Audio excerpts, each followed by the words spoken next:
Shalom warga Gereja Kemah Injil Indonesia. Dalam renungan hari ini dengan tema melayani sesama dengan rendah hati, diambil dalam Filipi pasal yang kedua ayat 3 dan 4. Demikian firman Tuhan, dengan tidak mencari kepentingan sendiri atau puji-pujian yang sia-sia.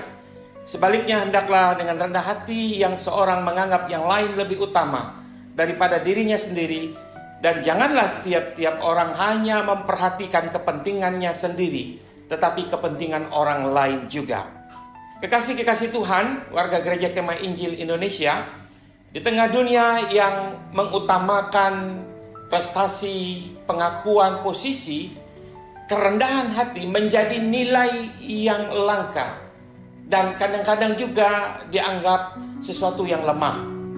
Dalam dunia hari ini, kadang-kadang kita didorong untuk terus tampil unggul, untuk membuktikan diri. Tetapi dalam ajaran Kristus justru berlawanan dengan apa yang dunia ajarkan. Dalam ajaran Kristus ia memanggil kita untuk turun, bukan naik, untuk melayani, bukan dilayani, untuk menomorsatukan sesama, bukan diri sendiri. Dalam suratnya kepada jemaat di Filipi, Rasul Paulus menegaskan bahwa semangat melayani harus didasarkan kepada kerendahan hati. Tidak cukup hanya untuk melakukan pelayanan. Sikap hati di balik pelayanan itu yang menentukan kualitasnya. Renungan kita pada pagi hari ini akan melihat hal-hal yang menjadi aspek utama di dalam melayani dengan rendah hati. Yang pertama adalah menanggalkan kepentingan diri. Inilah awal dari pelayanan yang murni. Filipi 2 ayat yang ketiga bagian A, dengan tidak mencari kepentingan sendiri atau puji-pujian yang sia-sia. Pelayanan yang didasarkan pada kepentingan pribadi, apakah untuk status, untuk pengaruh atau pujian, hanya menghasilkan pelayanan yang hampa, yang kosong, yang terlihat aktif, tetapi tidak menghasilkan buah kasih. Paulus menyebut bahwa motivasi seperti ini sebagai sebuah kesombongan kosong, atau dalam bahasa Yunani dia menggunakan kata kenodosia.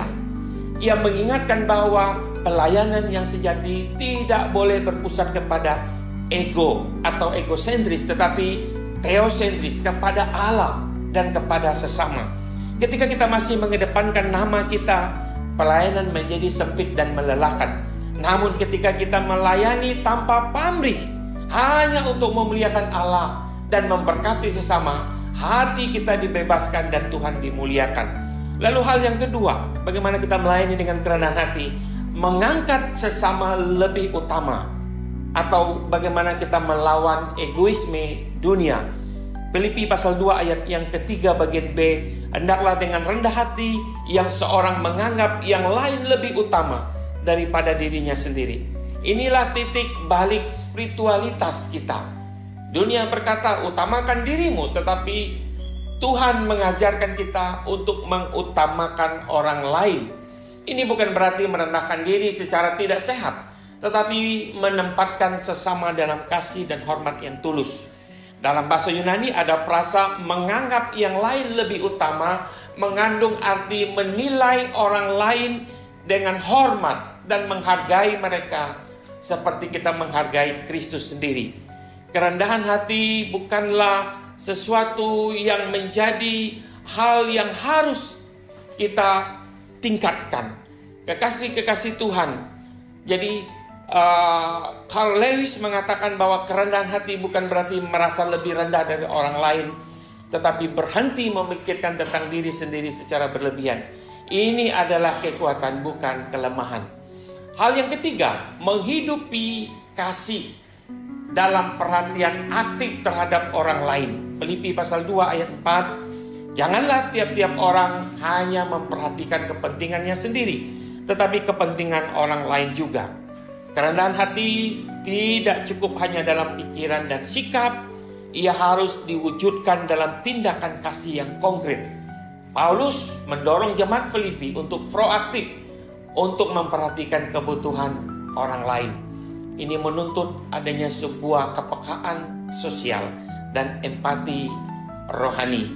Pelayanan yang berakar dalam kasih tidak pernah sibuk membandingkan atau menghitung untung atau rugi. Ia rela membagikan waktu, sumber daya, dan energi untuk sesama. Dalam perhatian yang tulus, kasih Kristus dinyatakan. Itulah bentuk pelayanan yang paling indah karena dilakukan dalam keheningan hati, namun berdampak dalam kemuliaan yang kekal. Paulus tidak menyampaikan etika pelayanan, tetapi bagaimana menempatkan Kristus sebagai the role model tertinggi dalam kerendahan hati. Yesus telah mengosongkan dirinya dan mengambil rupa seorang hamba dan merendahkan dirinya. Yesus tidak hanya mengajarkan tentang melayani dengan rendah hati. Ia sendiri menjadi pelayan bagi seluruh umat manusia, bahkan rela mati di atas kayu salib. Itulah puncak kasih dan kerendahan hati yang bersatu. Ketika kita melayani seperti Kristus, kita tidak hanya memberkati sesama, tetapi juga bagaimana kita menunjukkan Injil yang hidup.